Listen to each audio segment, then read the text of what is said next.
BJP long live Dharmendra Pradhan जिंदाबाद हनुमान सामल जिंदाबाद Gen Z को कांधे बंदूक रखी करो राजनीति बंद करो जेनजी को कांधे बंदूक रखी न करो भाई तुम्हें राजनीति बीजेपी कांग्रेस भाई भाई अरे विजय भाई हम लॉन्ग बर्तमान महोत्सव जिंदाबाद विजय भारत माता की पटना जिंदाबाद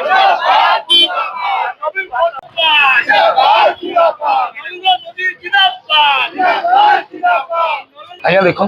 नवीन बाबू जिते केंद्र शिक्षा मंत्री धर्मेंद्र प्रधान इस्तीफा दाबी रखुंट से सी जानी रखार आवश्यकता अच्छी पूर्व दिन में सी ओडिशा रे 24 वर्ष शासन काल थे मुख्यमंत्री थे आज्ञा आप देखो 2015 मसीहा 2018 2019 2022 और 2023 या मध्यम पाखापाखि बहुत समय प्रश्नपत्र लीक होम सारा ओडिशावासी जानते से सी निजे इस्तीफा देते कि जितेबाला कथा आसूची सी कहीं भूली जाऊँच आपन चिंता करूँ जो भली मात्रा जितेबाला सी मुख्यमंत्री थे डिपार्टमेंट जन पुलिस बाबू तांकर स्वास्थ्य मंत्री को गुली कर हत्या करदे से इस्तीफा देते कि कारण सी भी तो सही डिपार्टमेंट मिनिस्टर थे जितेबाला लॉ मिनिस्टर थे से महांगारे डबल मर्डर होता तो से लॉ मिनिस्टर इस्तीफा देते कि विभिन्न समय आप देखिए परी इतिश्री आरंभ करी ममिता मेहर पर्यंत केते भौणी मानकर इज्जत लुटा जाइए क्या न्याय मिल जाए तो ये सबू अप्रासंगिक कथा को नहीं जितेबाला ओडिशावासी प्रत्याख्यान कले से ओडिशावासी आगरे निजर राजनीतिक छवि को बंचेवाई धर्मेंद्र प्रधान सहारा नौ धर्मेंद्र प्रधान ना नहीं राजनीति करने आगे आसुँच नवीन बाबू को आपण मध्यम कही रखापी चाहे जदि राजनीति करार अच्छी आपण बापा शिखु सी आपण बापा जो स्वप्न देखीते 24 वर्ष लोक भुआ बुले बुले से स्वप्न देखई पारे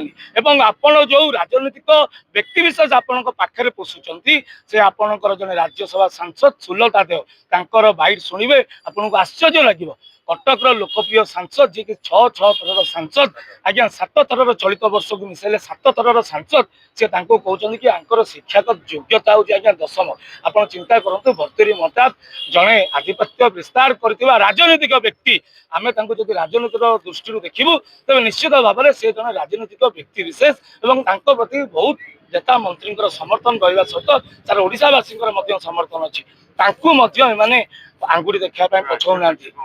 आज आम कटक बीजेपी युव मोर्चा सहित बीजेपी कार्यकर्ता मान एकजुट होती चौधरी बजार गौरीशंकर पार्क सम्मुख में आज नवीन पट्टनायक जो दुई रोपी एंडुआ प्रकार से जो मत प्रकाश कर समय गोटे राजनीति जिते सरकार चेंज हो गला आउ गोटे प्रकार राजनीति करने से जो आगे आज बीजेपी युव मोर्चा ये कुशपुतलिका दाह कर आगामी दिन में जब सी बाउला चाउला होली कथा पुणी आगे रखिए निश्चित भाव में ओडिशा सारा गोड़ा